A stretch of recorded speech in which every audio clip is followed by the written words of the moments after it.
memang ini berat ya buat kita ya untuk membuat semacam pengakuan terhadap negara yang atau terhadap wilayah yang selama ini berseberangan dengan hati nurani kita. Gitu kan. Kalau kita menginginkan sebuah perdamaian, ya, sebuah stabilitas politik di wilayah Timur Tengah, ya mau tidak mau kita juga harus melihatnya secara komprehensif, ya. Pandangan yang meluas. Gitu.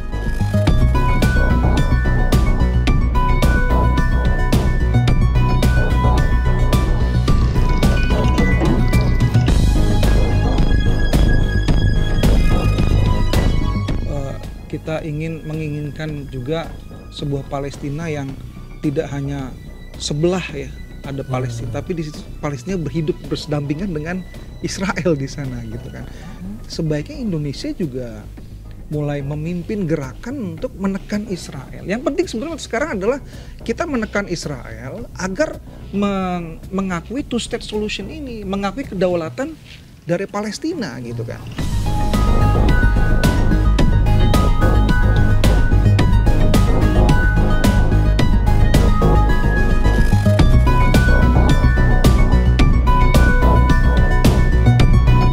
Bagaimana caranya? Saya pikir salah satu cara yang mungkin kita bisa lakukan adalah melalui perdagangan.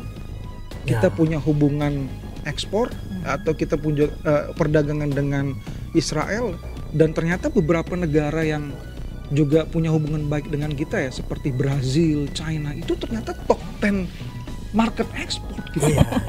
Nah, ketika sebuah negara di embargo ya, ditutup pasarnya, itu mereka akan kesulitan secara ekonomi. Kan mau tidak mau ketika mereka kesulitan secara ekonomi, mereka akan berpikir gimana caranya. Ya nggak mungkin mereka bergantung terus dengan Amerika Serikat. Israel dan Palestina, jadi ingat pidatonya Prabowo nih. Soal two state solution. Itu yang sekarang diomongin dan jadi perdebatan termasuk di Indonesia. Karena Prabowo sendiri bilang bahwa kita akan mengakui Israel kalau misalkan Israel mengakui kemerdekaan Palestina. Yang jadi pertanyaan kan memang apakah itu memungkinkan? Yang kedua, ada mungkin sebagian pihak di Indonesia yang sebenarnya tidak mau juga mengakui Israel sebagai sebuah negara gitu. Bagaimana tanggapannya? Ya, memang ini berat ya buat kita ya untuk membuat semacam pengakuan terhadap negara yang atau terhadap wilayah yang selama ini berseberangan dengan hati nurani kita gitu kan. Bahwa hati nurani kita kan goes to Palestine ya, kepada rakyat Palestina, dan selama ini kita tahu bahwa Israel telah melanggar hak asasi manusia, genosida, dan memang itu kita anggap berat ya. Tapi mungkin perlu kita lihat bahwa sebenarnya kalau kita menginginkan sebuah perdamaian, ya, sebuah stabilitas politik di wilayah Timur Tengah, ya mau tidak mau kita juga harus melihatnya secara komprehensif ya, pandangan yang meluas gitu, bahwa kita menginginkan juga sebuah Palestina yang tidak hanya sebelah ya ada Palestina, tapi di situ Palestina bersedampingan dengan Israel di sana gitu kan. Nah, bagaimana kita ke depan dalam masa depan kita memiliki hubungan dengan Palestina, tapi pada saat sama kita nggak mengakui Israel gitu kan. Nah, ini kan jadi permasalahan juga nantinya ke depannya pada saat kita mengharapkan ada satu perdamaian yang sustain ya, yang berkelanjutan antara kedua negara ya. Meskipun dalam hal ini saya ingin juga menyampaikan sebaiknya Indonesia juga mulai memimpin gerakan untuk menekan Israel. Yang penting sebenarnya sekarang adalah kita menekan Israel agar mengakui two-state solution ini, mengakui kedaulatan dari Palestina gitu kan.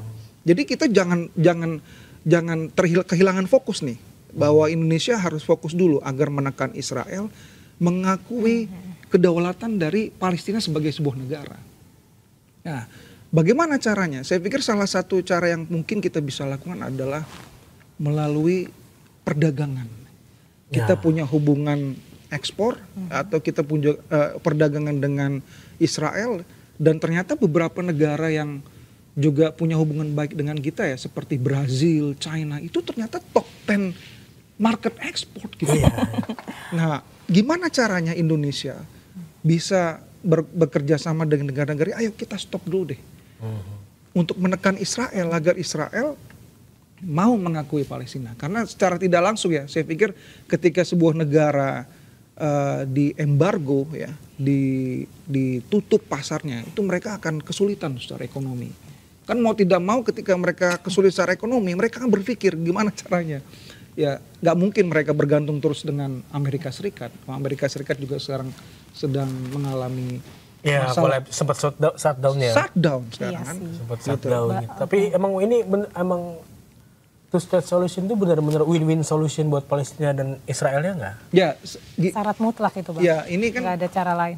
Ini kan sudah menjadi diskusi panjang ya, nggak cuma di kita aja nih, udah jadi diskusi panjang dalam perdebatan organisasi internasional gitu ya.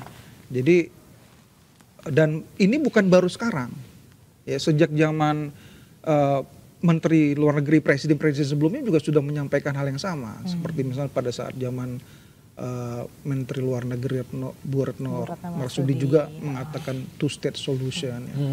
Dan ini sudah menjadi pemahaman bagi semua masyarakat internasional bahwa nggak mungkin lah kita mengakui. Mungkin kalau Indonesia aja bisa ya, Indonesia aja bisa. Kita mengakui Palestina aja, Israel nggak usah kita akui. Tapi kan negara lain.